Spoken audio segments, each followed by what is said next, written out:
Episode 146. அரசரின் கனவு பூமி.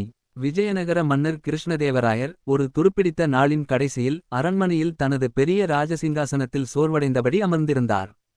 நாளை முடிக்க வேண்டிய கடமைக்கேற்ப பல அரசியல், பொருளாதார, பாதுகாப்பு விவாதங்கள் நாள்தோறும் நடந்து வந்தது. அதையெல்லாம் முடித்து இரவு நேரத்தில் அவர் தன் இளநீர் குடித்து பள்ளிக்குச் சென்றார். அந்த இரவு ஆழமான உறக்கத்தில் அவர் ஒரே கனவில் மூழ்கினார். அழகிய கனவு பூமி. அவர் காலடி பதிக்காத புதுமையான ஒரு நிலம். எங்கும் பசுமை, சூரியன் மிதமான வெப்பத்தோடு காற்று மலர்களின் நறுமணத்தை பரப்பிக் கொண்டிருந்தது. சோலைகளில் பொன்னிற பழங்கள், குளங்களில் தெப்பம் போல மலர்கள், வானில் வண்ணப் பறவைகள் ஆர்ப்பரித்துக் கொண்டிருந்தன. மனிதர்களே இல்லை, பிரச்சனைகளே இல்லை, ஆனால் ஏராளமான செல்வங்கள், சுகங்கள். அந்த பூமி முழுவதும் அமைதி. அதோடு அந்த கனவின் கடைசியில் ஒரு ஓலை பலகையில் எழுதிய ஒரு வரி. இந்த பூமி கனவின் நடுவில் மறைந்திருக்கும் புதிர். இதன் உண்மை தடம் யாரால் கண்டுபிடிக்க முடியும்? கனவில் நெஞ்சம் கனிந்த அரசன். அடுத்த நாள் காலை அரசர் திடுக்கிட்டு எழுந்தார். கனவின் அழகும் அதிசயமும் அவரை விட்டு விடாமல் துன்புறுத்தியது. அவர் உடனே தன் அமைச்சர்களையும் பண்டிதர்களையும் அரசவைக்கு அழைத்தார். நேற்றிரவு நான் கண்ட கனவு பூமி என்னவென்று யாராவது எனக்கு விளக்கமளிக்க முடியுமா? அது எங்கிருக்கும்? உண்மையிலா அல்லது மனதின் சிலைகள் மட்டுமா? அரசவையில் சற்று சத்தம், குழப்பம். பலரும் தத்தமது பூர்வீக ஞானத்தையும் வேத ஜோதிடமும் வைத்து பல்வேறு காரணங்களை சொன்னார்கள். அது சுவர்க்கம், அரசே, காணாத கானகம், முன்னோர்களின் வானுலகம். ஆனால் அரசரின் மனம் ஏற்கவில்லை. அவரது முகத்தில் தெளிவான பதில் தேடும் பசுமை இருந்தது. அந்த சமயத்தில் மக்களின் மத்தியில் இருந்து தெனாலி ராமன் மெதுவாக எழுந்தார். அரசே, உங்களுடைய கனவு பூமி உண்மையா அல்லது மனதின் சாயலா? ஒரே நாளில் கண்டுபிடித்து தருகிறேன். அரசன் மனம் மகிழ்ச்சியடைந்தது.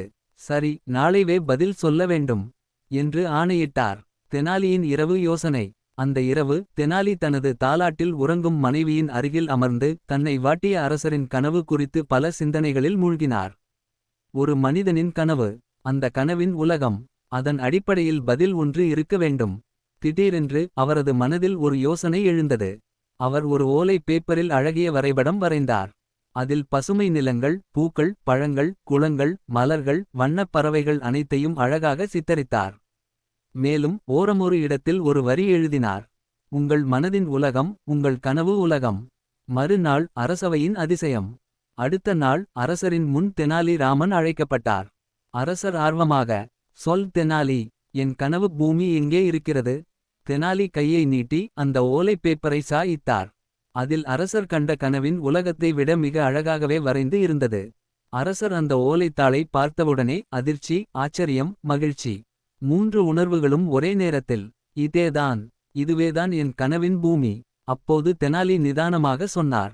அரசே, உங்கள் கனவின் பூமி எங்கும் இல்லை. அது உங்கள் மனதின் ஆழமான ஆசையின் உருவம். ஒரு மனிதன் மனதில் அமைதியாக இருக்கும்போது அதுவே கனவிலும் அமைதியான உலகமாக மாறும். எவ்வளவு பெரிய அரண்மனை இருந்தாலும் மனதில் அமைதி இல்லையெனில் அது சிறிய சிறை போலவே. உங்கள் கனவு பூமி உங்கள் இதயத்தில் இருக்கிறது. அரசரின் நகைச்சுவை உணர்வு.